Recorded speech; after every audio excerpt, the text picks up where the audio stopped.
O tema, né, como a Cris me convidou para falar, e a data estava muito próxima, eu falei, vamos falar sobre o Espiritismo, né, como é que ele começou, né, então, que nasce efetivamente no dia 18 de abril de 1857, com a vinda do Livro dos Espíritos, né? E me baseei num livro que foi escrito por um homem que ele era médico e advogado, uma família muito rica, e ele teve várias vezes na França. Ele visitou vários espíritas, inclusive ele esteve com Leon Denis, né? Então foi o seu Canuto de Abreu. E ele tem esse livro aqui, né? Que é justamente o tema da nossa palestra. Ele trouxe para o Brasil um acervo enorme do Kardec. Ele trouxe, e inclusive, tem uma fundação que é a Casa André Luiz, eles estão fazendo um trabalho, o neto dele doou, e eles estão digitalizando esses guardados, né, essas cartas, o que tinha da Revista Espírita, eles estão trabalhando e devem sair bastante materiais aí para gente aí para estudar e tudo mais. E nesse livro ele é muito interessante porque ele faz o quê, né? Como volta lá no tempo, no dia 18 de abril, quando ficou pronto, né? O Didier, que era o editor, e estava com os livros, então ele levou os pacotes de livros, 50 livros, na Rua dos Mártires, onde o professor Denizar Rivail morava, né? Então estava lá e traz os livros, e aí ele vai falando que vão chegando os convidados. E os convidados ele coloca, né, no livro Obras Póstumas, né, que tem lá os escritos de Allan Kardec, falando quando ele começou. Então, o senhor e a senhora Partier, que eram magnetizadores, era médium, que participou da primeira reunião, o seu Carlotti, amigo dele, que falou das mesas girantes. Então, vão chegando o Rustang. Então, todos aqueles que participaram, que estão lá na, na Obras Póstumas, ele coloca como visitando e coloca perguntas, né? A família Bodin, né? O seu Bodin, com as meninas, com as filhas, a esposa e as filhas, que serviram como médium. E aí eles vão trazendo diálogos e vão colocando aquilo que eles foram sentindo do livro, né? E a colocação do Kardec, falando do Espírito da Verdade, né? O seu mentor, né? Que não declina o nome para ele, que ele pergunta, e ele diz, né? Para você, só a verdade, né?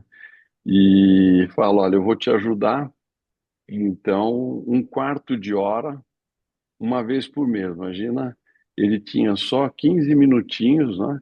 O Espírito da Verdade, uma vez por mês. Então, vamos lá falar um pouco assim, trazendo um pouco dessa história, né?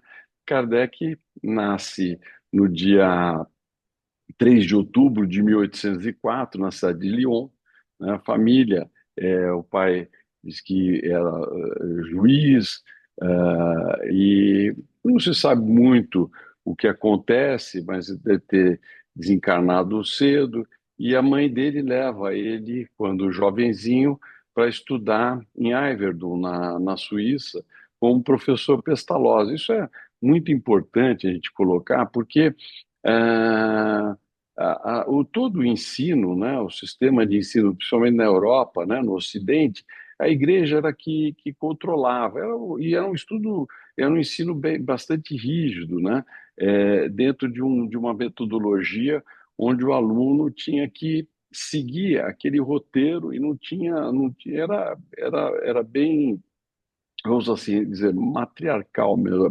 patriarcal, naquele sistema que você tinha que seguir aquilo. E o professor Pestalozzi, ele teve uma metodologia nova, né? Ele começa a trazer uma possibilidade de ver aquelas características de cada aluno. Ele estudava junto à natureza, é, e aqueles alunos que tinham maior capacidade tinham possibilidade de ajudar aqueles com menor capacidade, não é? Então ele dava assim uma liberdade, não é, de pensamento e de ação entre os próprios alunos. Isso foi uma formação que a gente tem que trazer, que foi muito importante para o Denis Arrivail.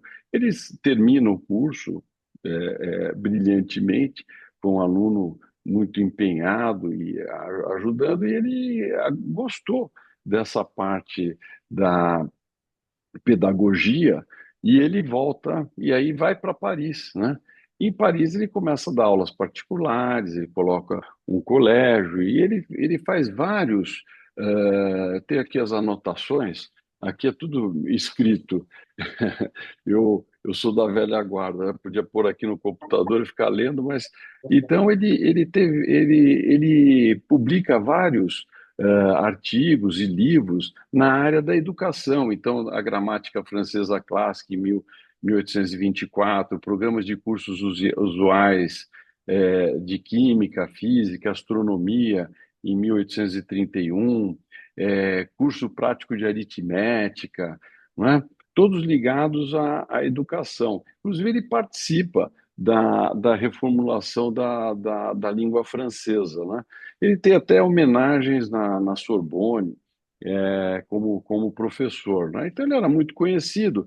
E a gente tem que lembrar, né, fazer um paralelo que nessa época, século XIX, estamos falando aí 1820, 1830, a quantidade de analfabetos era muito grande. E ele trabalhou muito. Então, aquelas crianças que não tinham possibilidade de é, ter recursos, ele dava aula graciosamente. Então, ele sempre foi muito ligado a essa parte do ensino, da educação. Aí ele casa com a Amélie, é, ele tem o casamento com a gente fala Gabi, né? Amélie Baudet, e ela também, ela é 10 anos mais velha que ele, e ela era ligada às belas artes também, professora, ela tinha muito conhecimento, vinha de uma família da aristocracia francesa, né? E eles têm um relacionamento muito bom, porque ela ajuda, tanto, aliás, ela a ensinar, né? Ela ajuda porque ele funcionava a sua escola depois na própria casa, né?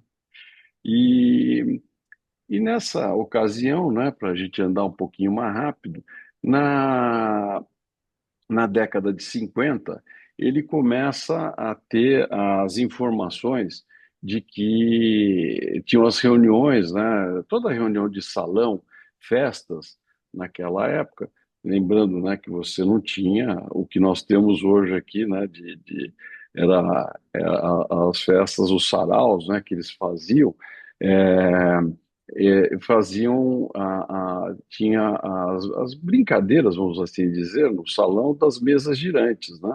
As mesas que respondiam, que falavam, mas muita frivolidade dentro disso. E isso chegava aos ouvidos dele, mas ele não dava muita importância a isso, porque ele sempre se interessou pelo magnetismo. E então ele foi um grande estudioso de Mesmer, né? Que o Dr. Mesmer fazia médico e através da imposição de mãos, né? Ele fez um estudo mostrando que esse poder que um tem com o outro, né? Magnético, acaba influenciando, e realmente influencia, né? Nós temos hoje o passe e tudo mais. Então, e muita coisa de movimentação, né? Falava-se dessa parte do magnetismo. Então, quando chega no ano de 1800 e ele já estava com 50 anos, 1854, né? O seu Patia fala para ele, olha, nós temos uma reunião e os espíritos respondem, e através da mesa. Ele fala, não sei, isso aí eu não acredito muito. Passou uns meses, um outro amigo dele, que era muito eufórico, o seu Carlotti, falou, nossa, professor, o senhor precisa vir vê, as mesas falam, respondem, sabem. Ele até fala para o Carlos, se você falar que a mesa tem cérebro para pensar, né, o nervos para sentir, eu vou acreditar, mas se não, isso aqui que você está falando é história para fazer criança dormir, né? Não é. Mas é aquela coisa, e até que um dia ele foi na casa do seu Patier e a esposa dele, né, a senhora Prademaison, ela acaba, né, médium, e então, através de escrita direta, eles começam a ter mensagens, ele começa a ver a mesa, começa a perguntar, começa a ver, e ele vê efetivamente que não havia fraude ali, né? Ele sempre foi muito cético, né, em acreditar nas coisas e ele viu que as respostas eram de espíritos e que o espírito nada mais era do que o homem desencarnado. E aí, ah, ele, em uma dessas reuniões que ele vai, ele acaba conhecendo a família Bodin, que foi muito importante o encontro com essa família, porque o seu Bodin tinha duas filhas, a Caroline e a Júlia. Essas duas meninas eram médium. Mas aí vamos lá para o livro do nosso querido Canuto de Abreu, que ele coloca uma história que eu acho bastante interessante, né? Porque a família Bodin, eles eram fazendeiros na região, na ilha de Maurícios, a ilha de Maurícios, no Oceano Índico, né? E na África, diz que é as praias lindas ali, Ilhas Seychelles, é um lugar bonito, paradisíaco. Então, era uma colônia francesa e eles tinham lá produção de cana-de-açúcar, né? O açúcar tava em alta, tal. E o seu Bodan, ele tinha a sua fazenda, ele tomava conta da fazenda, trabalhava com o pessoal, tal. E as mulheres ficavam ali na sala de costura, com as amas e tudo mais. E as meninas, como tinham mediunidade, lá na sala de costura, é, brincavam e conversavam com os espíritos. E tinha um espírito que era um espírito familiar que cuidava ali da família, como mentor das meninas, que ele colocava o nome dele como Zéfiros, né? E o Zéfiros estava sempre lá com a família, mas o seu Bodan não participava. Ele trabalhava, ficava vendo as coisas da fazenda. Imagina vocês que naquele tempo não tinha mecanização, era tudo mão de obra ali, tudo manual, né? Então, plantação, colheita, corte, era tudo na mão. Então, um dia ele estava num domingo à tarde, que ele almoçou, deitou lá na rede com o seu cachimbo, tranquilo, né, para descansar um pouco, e vem uma ama lá das meninas para chamar para ele vir lá na sala de costura, porque o espírito queria falar com ele. Ele falou assim, não, não vou, tal. E veio a filha, e veio a filha, né, para chamar. Papai, vem que o espírito quer falar com o senhor. Ele falou: bom, minha filha está chamando, eu vou lá, né? Aí chegou lá, e era o espírito. O que aconteceu? Ele tinha mandado o carregamento de açúcar para a França. E o navio saiu, e quando passou pelo Cabo da Boa Esperança, pegou uma tempestade e o navio afundou e todos pereceram.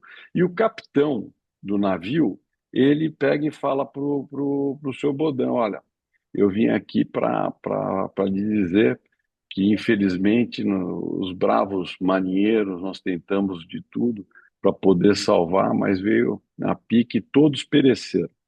Aí ele falou, capitão, eu não posso acreditar numa coisa dessa, eu vou esperar vir a notícia. Ele falou, olha, como queira, né? Mas daqui a alguns meses o senhor vai receber a notícia, né? Porque imagina, naquela época, um navio para chegar era meses, né? Para chegar até a costa francesa. E ele falou: então vou esperar vir as notícias oficiais para rezar uma missa para o senhor. Ele falou assim: pode rezar por agora, até a esposa, as filhas, né? Você veja como são as coisas, né? E aí chamou muito a atenção dele porque ele realmente vê a notícia de que o navio havia afundado, né? Então, e aí ele começa a dar um pouco mais de atenção, né? E um dia o Zéfiro fala para ele, fala assim, olha, seu Bodan, você vai voltar para Paris, que tem o trabalho para as meninas fazerem lá, né? Ele falou, pô, eu vou para Paris, não vou voltar nunca mais aqui, eu estou muito feliz aqui, eu estou estabilizado, está tudo em ordem, está tudo tranquilo. Ele falou, espera que você vai ver, né? E as coisas foram caminhando, vem um dia ele recebe uma correspondência do governo francês, requisitando para que ele venha para Paris para uma reunião que o governo francês queria fazer em relação à estratégia na parte da agricultura, né? O que tinha, né? Você não tinha indústria, né? Na agricultura. Por quê? Porque o Brasil estava crescendo muito na área da exportação. Nós tínhamos companhias das Índias e tudo mais exportando açúcar, e então estava atrapalhando os produtores franceses, preços e tudo mais. Então eles pegaram os principais produtores de açúcar da França, e entre eles, o seu Baudin era um importante produtor ali na Ilha Maurício, então ele teve que obedecer o chamado do governo francês. E ele volta com a família inteira, volta não vai, né, com a família toda, vai para a França. E ele tinha amizade com a dona para de Maison, que quando ele chega, né, reaviva as amizades ali, e ela fala sobre a reunião, ele fala, pô, isso aqui a gente estava cansado de fazer lá na nossa fazenda, lá as meninas falam direto com os espíritos, inclusive o espírito me falou que a gente tinha que vir aqui, que as meninas tinham trabalho para fazer. Eu falei, então traz as meninas aqui na reunião, vamos participar aqui, e quando as meninas estão lá na reunião junto com os pais, o professor Denizar Rivail vai lá também. E as meninas acabam trazendo comunicações. E o Zéfiro conversa com Allan Kardec, com o professor Denizar Rivail. E o Zéfiro que fala que ele foi, e faz uma reverência a ele, não é muito com muita importância, né, porque ele, como espírito, sabia a grandeza do espírito que estava na presença dele. Então ele fala: você foi um espírito, em outra encarnação, um sacerdote druida, e o seu nome era Allan Kardec, né? E naquela ocasião, e eu tive lá com você naquela ocasião, e você tem um trabalho aí a desenvolver, coloca assim para ele, né? Então já são aquelas primeiras informações, e essas meninas, aí o Kardec começa a ir na casa do seu Baudin com essas meninas. Então essas meninas foram importantíssimas no trabalho do Livro dos Espíritos. Por quê? Porque o professor ele queria saber, ele queria ter as informações. Então ele começa a formular as perguntas e começam a vir as respostas. Inicialmente, ele tinha algumas anotações até de Mustang, era mais para ele ter essas informações, até que não é? Nesses estudos que ele vai fazendo, através da médium Ruth Caroline Jafé, ele tem aquela mensagem do Espírito da Verdade, que é a primeira que ele tinha missão. Ele tinha missão em trazer. É muito bonito isso, porque ele até pergunta: e se eu falhar? Então, aí o Espírito diz para ele: olha, Deus não coloca na mão de um homem, né, a sua obra, mas se um falhar, outro vai vir, não é? Então ele entende aquilo, ele faz uma prece tão bonita, né? Vale a pena ler no Obras Póstumas, né? Bonito a gente reler, rememorar isso, não é?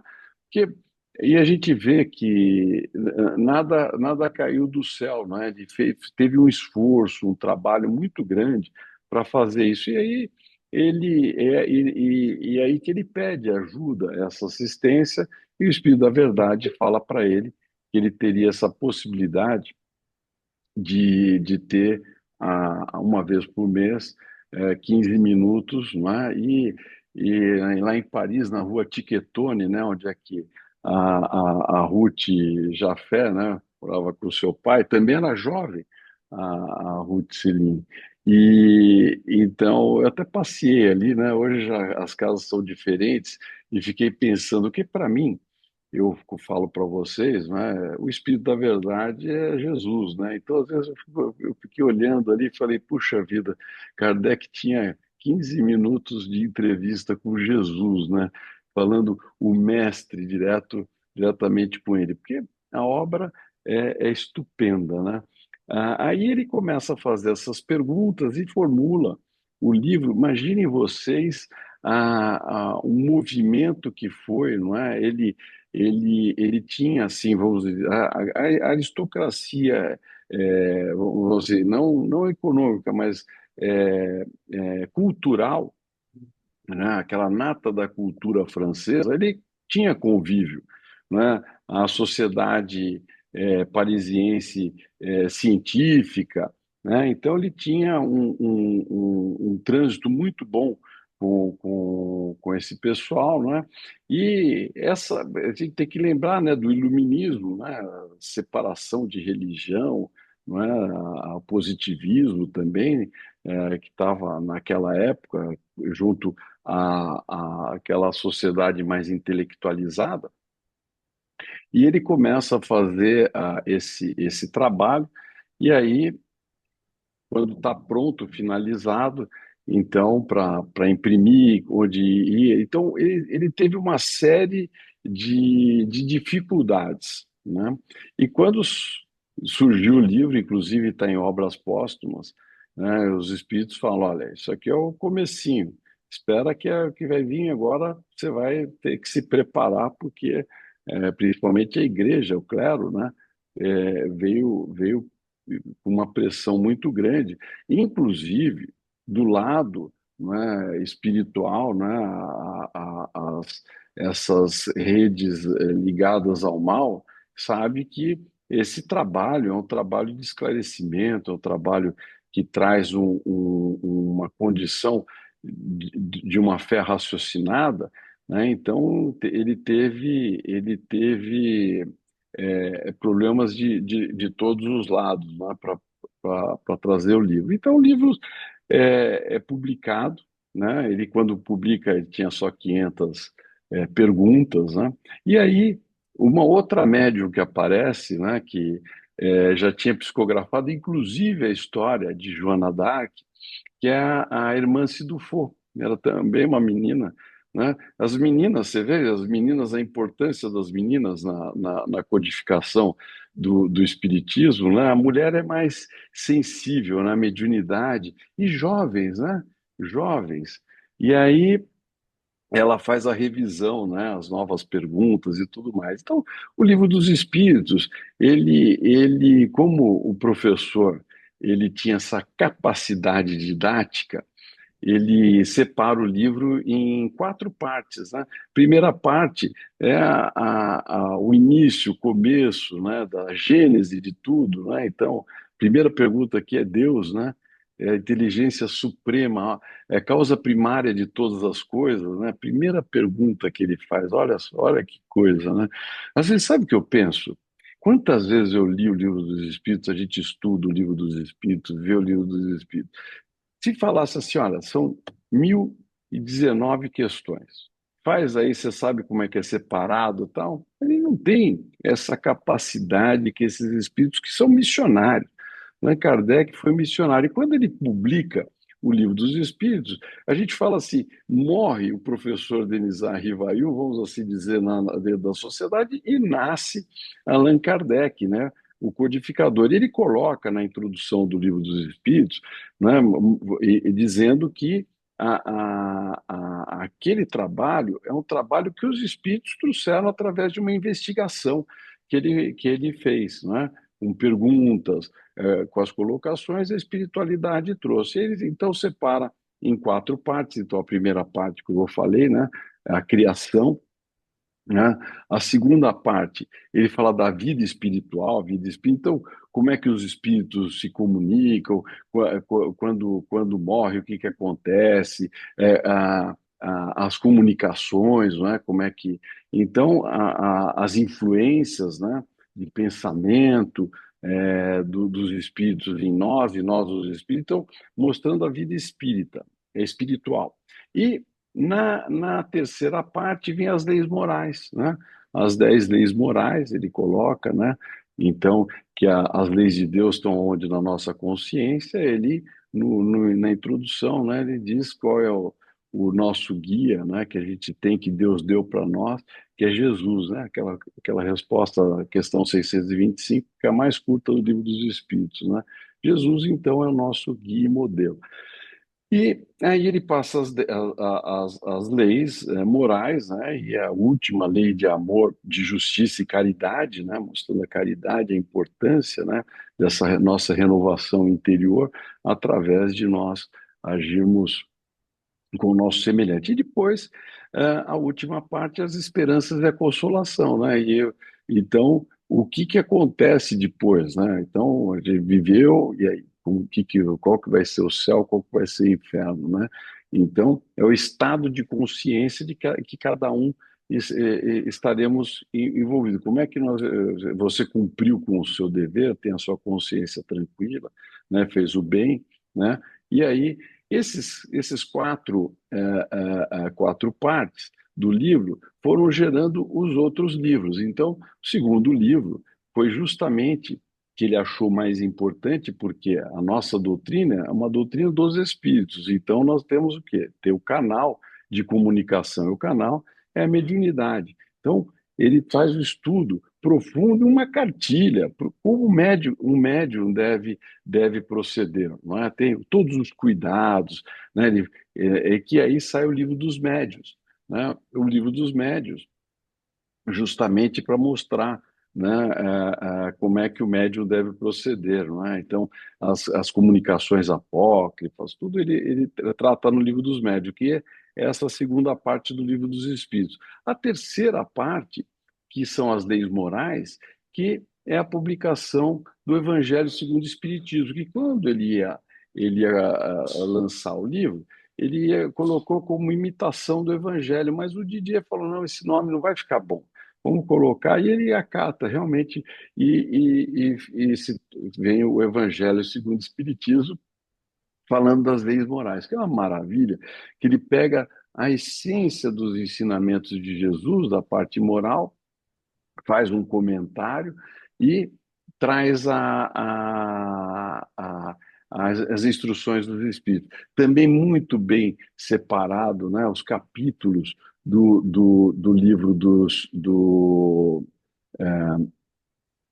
Evangelho segundo o Espiritismo, é uma beleza, né? A gente é o nosso livro de cabeceira, né? Que todo espírita tem lá o seu Evangelho segundo o Espiritismo, a gente abre assim, né? Ao acaso que não é ao acaso, e a gente lê e sempre fortalece, nos dá um conforto íntimo, né? O Evangelho segundo o Espiritismo. E a quarta parte, que é a parte das punições e consolações, né, da vida futura, vem o livro O Céu e o Inferno. né? Então, porque sempre, né, essa colocação, né, a pessoa é boa, ela vai para o céu, vai ficar no paraíso, né? Ruim vai ficar no purgatório, no inferno, né? Às vezes eu fico pensando, né? Já pensou uma mãezinha que ama o filho e aquele filho ele entra por um caminho errado, né? E aí, puxa vida, dentro das consequências, acaba desencarnando. A mãe é uma pessoa boníssima, vai para o céu. E o filho vai ficar no inferno. Que céu é essa mãe que vai ficar estando longe do filho, né? É difícil, às vezes, a gente pensar isso, não é? Então, puxa vida, então, ele mostrou nada disso, né? A gente tem outras oportunidades, não é? Como mostrando do ensinamento de Jesus, né? Cada um conforme as suas obras, aquilo que a gente vai fazendo, você pode se redimir, né? E a remissão não é fazendo lá orando lá, dizendo alguma coisa, dízimo e tudo, não. É nós, conosco mesmo, é você refazendo o caminho, né? Mostrando as provas e expiação.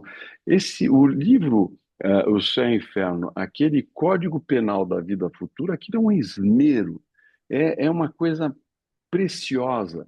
Não é? De você ler aquilo, você vê a causa e efeito, não é? Que, na realidade, as nossas vicissitudes, as nossas dificuldades, as nossas as provas, as expiações, elas são frutos nosso mesmo, né? Nosso Pai é de amor, né? De misericórdia, que está fazendo sempre o melhor. Nós mesmo é que vamos procurando, né? As dores, né? A gente procura e elas são necessárias para que a gente volte ao caminho correto, não é? E, por último, a primeira parte do Livro dos Espíritos, né? Veio o livro A Gênese, que foi a última obra do professor. Foram 15 anos, não tinha computador, não tinha luz elétrica, você com lampião, escrevendo com caneta tinteiro, ele recebia mensagens do mundo inteirinho, os espíritos mandavam mensagens e falavam, mande para o professor, para Allan Kardec, dava o endereço dele. Ele fez a Sociedade Parisiense de Estudos Espíritas, que foi um laboratório magnífico para estudar, para ponderar entre o grupo da sociedade, naquelas comunicações, aquilo que ele ia escolher, aquilo que ele ia colocar. Quando ele solta o Evangelho segundo o Espiritismo, né? Muitos dos amigos dele, que eram participantes, viraram as costas para ele, porque eles não queriam saber de religião, não é? Que era como eu estava colocando para vocês na parte do iluminismo, né? Do positivismo, eles não queriam misturar, era uma ciência, né? Mas ele falou uma ciência que ela traz consequências morais. Você está conhecendo, não é, para você viver melhor e saber que a nossa existência aqui ela é transitória. Aqui é um pedacinho só que nós estamos vivendo. E a parte da matéria é necessária para que a gente possa se desenvolver. A única determinação que Deus dá para nós é a nossa evolução, é o nosso progresso, não é? E que o que nós levamos o nosso íntimo, a nossa consciência, que é justamente esse trabalho que continua com o espírito, não é? Então, essa condição moral em você agir com amor, perdoar, como os ensinamentos de Jesus, não é? Amai os vossos inimigos, aqueles que te perseguem e caluniam, não é? Amai ao próximo, fazer a caridade. Então, tudo isso faz parte o quê? Mostrando que é uma família universal. Então, a reencarnação mostrando que ela une os laços de família, né? Então, as colunas básicas do Espiritismo, Deus como o nosso Pai, Criador de tudo, a comunicabilidade entre os espíritos, né? Entre o mundo espiritual e o mundo material, a continuidade da nossa existência e como é que nós vamos continuar do lado de lá. Então, esse conhecimento e é a fé raciocinada, você acredita com lógica, né? E como o Espiritismo nos conforta, né? Como o Espiritismo nos mostra efetivamente o porquê que nós estamos aqui, né? Da onde nós viemos e para onde nós vamos. Né? Então, esse processo todo, né? Principalmente a dor, não é? As coisas, quando não acontecem, nós somos muito imediatistas, né? O capítulo 5 do Evangelho segundo o Espiritismo, uma beleza, bem-aventurados os aflitos, né? Que isso está muito para nós, né? Essas necessidades que nós temos, o bem sofrer e o mal sofrer, então vamos sofrer bem, vamos ter resignação, amor, entendimento, humildade, que nós vamos mudando, né? Depois daquela tempestade vai vir a bonança, depois daquela noite vem um novo dia, uma nova oportunidade. Veja, as coisas mudam. Né? É tão bonito que no Evangelho segundo o Espiritismo, depois do capítulo 5, o Bem-aventurados os aflitos, ele já entra com Cristo Consolador. Vinde a mim, todos vós que estáis sofrendo, que estão passando penúria. Aprendei de mim, que sou manso e humilde de coração, porque suave é o meu jugo e leve é o meu fardo. Olha que beleza. E realmente as coisas ficam mais leves, ficam mais suaves, não é? Quando a gente tem esse entendimento. Então, ele fez um trabalho que, óbvio, eu estou vendo aqui o horário, estamos chegando, né? No fundo, mas dá para a gente falar tanto, porque eu tenho um amor e um carinho tão grande pelo o que o Allan Kardec trouxe para nós, não é? Que foi um esforço, né? Ele dedicou, foram 15 anos, como eu falei, ele desencarna trabalhando, né? Em 1869, no dia 31 de março, ele estava escrevendo, né? Veio o menino para pegar as coisas, ele acaba caindo ali, tendo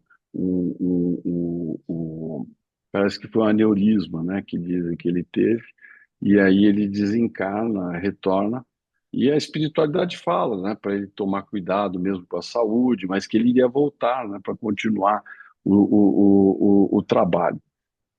E ah, ah, falando quando ele desencarna, eu acho que é uma frase que a gente tem que usar, que eu acho que foi de uma lucidez enorme de Camille Flammarion, um grande astrônomo, amigo de Kardec, e ele, no seu discurso, né, despedindo de Allan Kardec, né, ele fala que Allan Kardec foi o bom senso encarnado, realmente foi um homem de muita lucidez e muito bom senso. Então, dia 18 de abril, que foi ontem, é o nosso dia, o dia do Espírita, né? É um dia de muita alegria, que ontem mesmo, no meu começo do dia, agradeci a Deus, não é? Ele ter mandado o Consolador prometido, como está no Evangelho de São João, não é? No capítulo 14, ele fala, Jesus diz, né, quando está ali no cenáculo, junto aos apóstolos, ele fala, vou partir, eu vou ao Pai, mas não vou deixar vocês só. Eu vou mandar o Paráclito, o Espírito da Verdade, que vai relembrar tudo aquilo que eu ensinei para vocês e vai ensinar mais ainda. Veja, o Espírito da Verdade, né, mandou, então veio nessa investidura, né, lá no Evangelho segundo o Espiritismo, a gente tem entendimento. Realmente, o Espiritismo é a terceira revelação e veio através desse missionário, desse espírito grandioso que é Allan Kardec, e tudo começou, né, desse trabalho com a publicação do Livro dos Espíritos em 18 de abril. Então, meus queridos, era isso. Espero que tenha passado aí um pouquinho daquilo que a gente estudou, né? E que a gente continue estudando e honrando essa nossa querida e amada doutrina espírita.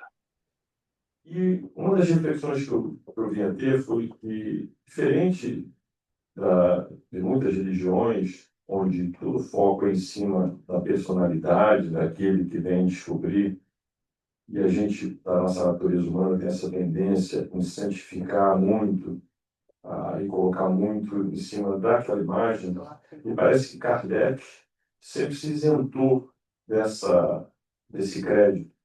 Ele sempre colocou como um trabalhador que, através do seu conhecimento, que, através da sua técnica, especialização, conseguiu fazer esse trabalho passando para a humanidade todo esse cabedal de informação, mas ele em si não entra nessa Idolatria. postura de ser idolatrado. Nós, obviamente, mais bruscos, eventualmente, a gente faz essa homenagem a ele pelo trabalho e esforço que ele conseguiu, sem a veneração, como se vê muitas vezes em outras religiões, na qual o foco está em cima dessa personalidade. Isso faz a diferença, porque Jesus continua sendo e será sempre o nosso guia de luz pelo código moral, e o Espiritismo não veio modificar isso. E Kardec é muito clear, né, nessa alusão dele. Mas como o Espiritismo conseguiu trazer todo esse lado do cristianismo, e realmente faz tudo encaixar e fazer sentido para nós, é realmente um grande acervo da humanidade inteira. O Márcio, você falou uma coisa que é pertinente mesmo, né? Você vê, ele não coloca os nomes dos médiuns na obra. A gente fica sabendo depois que obras póstumas que publicaram aquilo que está escrito, mas você vê que a obra, a menção a ele, inclusive, ele coloca a obra não é minha, é dos espíritos, né? Tanto que ele é o codificador, né? Então, a gente coloca hoje, né, com mais maturidade, vendo, lendo, estudando, né? Você pega, por exemplo, o livro Religião dos Espíritos, que é um estudo que era do Livro dos Espíritos, e o Emmanuel faz comentário das questões naquela reunião que tinha lá em Uberaba junto com o Chico. Então, o que o Emmanuel fala na introdução do Religião dos Espíritos sobre o trabalho do Livro dos Espíritos e sobre o trabalho da égide do Espírito da Verdade. Então, hoje a gente tem não estamos aqui, né, fazendo a referência, a grandeza do trabalho, porque eu falo sempre, né, aqui mesmo no litoral, hoje eu estava andando e vendo essa Mata Atlântica, então eu faço assim sempre uma colocação naqueles que são ceareiros, pioneiros que vêm na nossa frente. Então eu falo, puxa, os portugueses, o pessoal chegou aqui junto com os índios para subir essa Mata Atlântica. Imagina o quanto eles morreram, sofreram onça e tudo mais, né? Para poder chegar. E hoje nós temos estradas, rodovias e tudo mais, não é? Que a gente está passando com alguém, não é? Teve o seu suor ali para poder pavimentar, para a gente poder passar, mas era uma picada. Então, ele trouxe um trabalho que hoje é pronto, que está para nós estudarmos, nós nos elucidarmos, abrirmos as nossas mentes no sentido de aprender. Então, eu digo sempre, né, a importância de nós reverenciarmos que são espíritos mais maduros que nós, não é? Que vêm justamente nos ajudar, nos colocar no caminho, trazer esse trabalho que, como eu falei, não foi pequeno, né? Então, não entramos naquela parte de ficar aí endeusando, não, pelo contrário, a gente sabe que são espíritos mais maduros do que nós e que nós estamos aprendendo. E nós temos, né, o compromisso, né, como diz o Evangelho de Jesus, a quem muito foi dado, muito será pedido, né?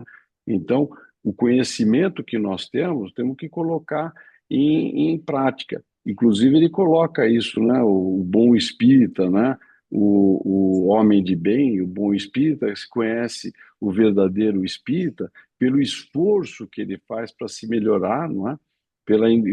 A forma de indulgente com o próximo. Então, esse é o nosso trabalho íntimo, não é? Porque eu falo sempre, não é, Márcio, Cris? A gente não vai mudar os outros, não é? A gente tem que. O primeiro que vai mudar somos nós, não é?